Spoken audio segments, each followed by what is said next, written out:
Good morning, everyone. Welcome back to Selena's Simple Kitchen. This morning we are going to be making some very simple pancakes.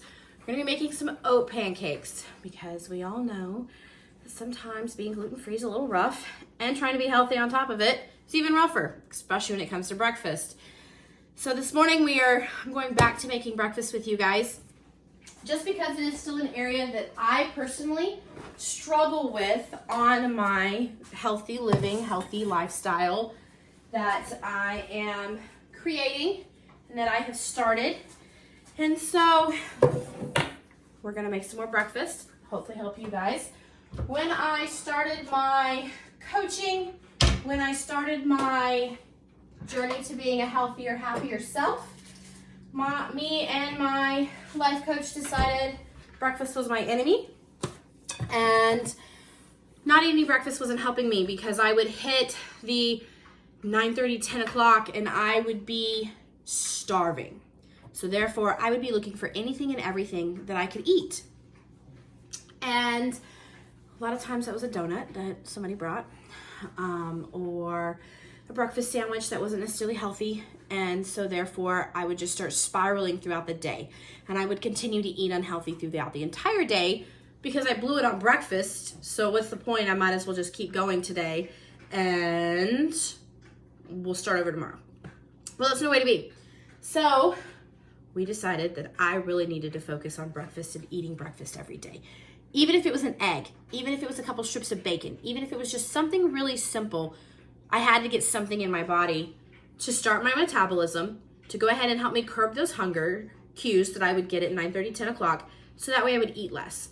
Because we all know when you have food addiction and when you have struggle with weight loss and those cravings start to crawl in, that it's really hard to battle those. So breakfast was something that I had to become friends with. So this morning we're gonna make some oat pancakes. They're gonna take about 10 minutes to make. Should be super, super easy if you're doing keto, if you're doing anything along those lines. I believe these fall under there, so you can do keto, paleo, all that good stuff in here. So we are going to need a half a cup of oats, an egg, 2.5 tablespoons of yogurt, some vanilla, some honey, a tablespoon of honey, some little bit of baking soda, and you can use coconut oil or butter, whatever you prefer. So we're going to start with grinding up our oats and kind of making our own little oat flour this morning. So we need a half a cup of oats. Half a cup of oats. We're gonna throw them in the blender. We all know that I don't have a food processor. I'm in the process of trying to get one. And we'll see how that goes. We're gonna grind this up real fast and make our own oat flour.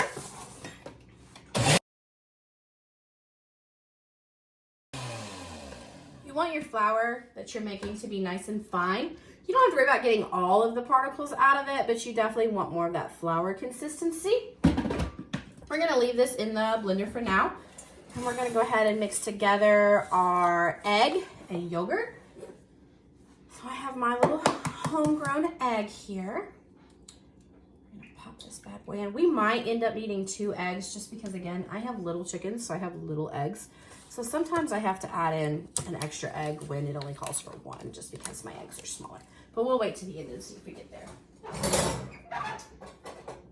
Looks like my children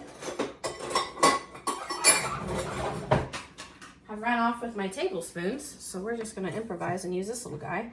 So we need 2 tablespoons of yogurt. You can use like Greek yogurt, you can use whatever type of yogurt you like. I happen to have just vanilla yogurt, a low-fat vanilla yogurt in my fridge, so that's what I'm gonna be using this morning. So we're gonna mix all of that together. We're gonna go ahead and add our honey in. We have that honey added in, our yogurt and our egg. We're just gonna mix that all up nice and together. Get it just incorporated. Then we're gonna add in our homemade oat flour.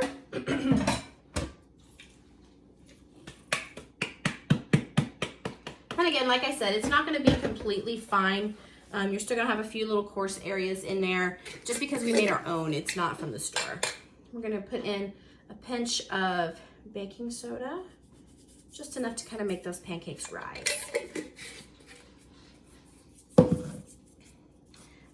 ahead and I'm gonna add a little bit of vanilla here just to kind of give me a little bit of flavor. Probably like just a teaspoon, just a little splash of vanilla.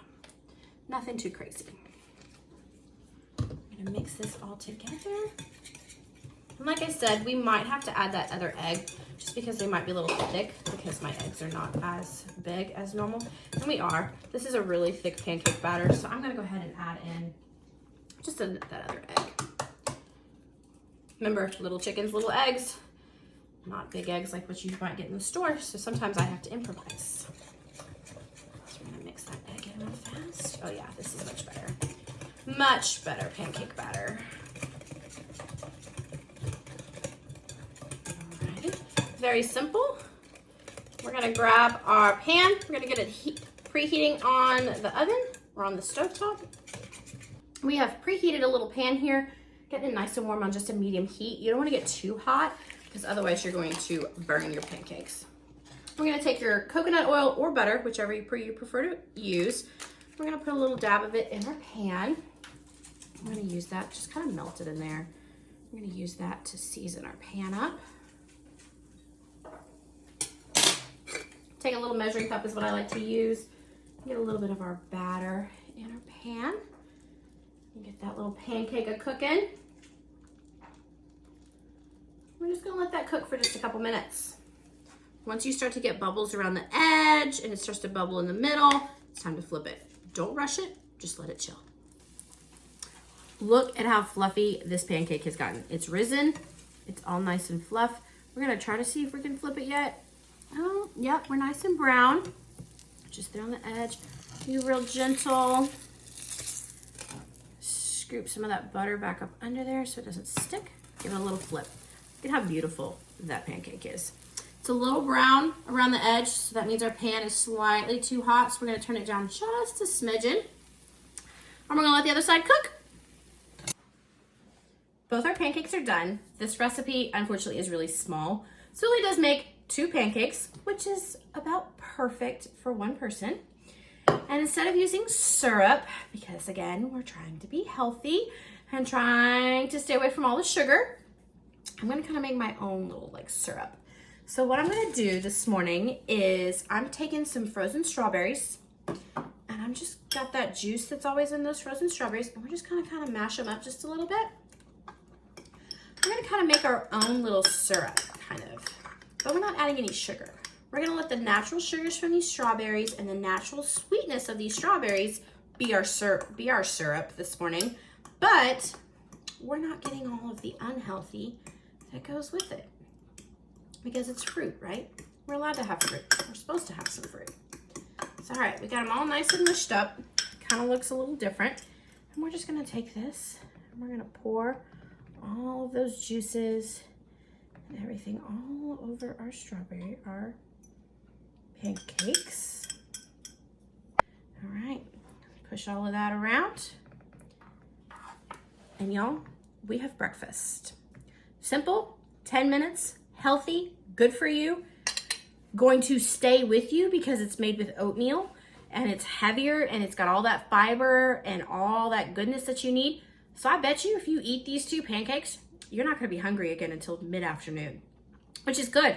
If you're struggling with overeating, the amount that you're eating, and having those type of issues with cravings and things like that, you need this. It has the sweet, it has the fiber, it has everything you need, and you're good to go. All right, until next time, guys, we'll see you later.